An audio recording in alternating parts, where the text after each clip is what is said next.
Adelaide's toxic groundwater issues have spread to take in a larger section of Edwardstown and Glenelg East, including a primary school. Residents have been told more testing is required to determine the extent of the harmful chemical. Contamination concerns are spreading. Testing in Glenelg East has been going on for some months, but it's now been expanded to 120 more properties, including Glenelg Oval and the local primary school.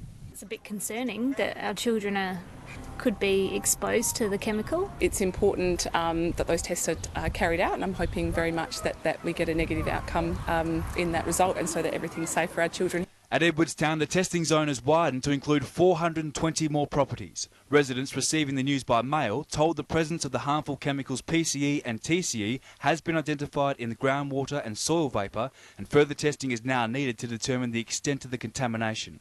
They're the same toxic chemicals that have plagued Clovelly Park, forcing the evacuation of families and the likely destruction of 25 homes. If it means that we would have to move from here like they did in Clovelly Park, well, that wouldn't be good at all, because I've lived here for nearly 20 years now and this is my home.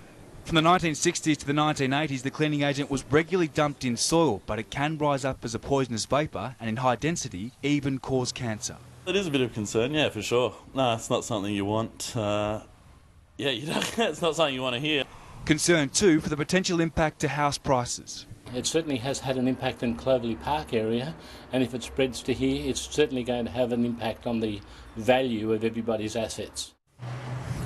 Well, let's go to Harvey Biggs at Glenelg Primary School. Good evening, Harvey. How long will it be until residents get a clearer picture on the contamination?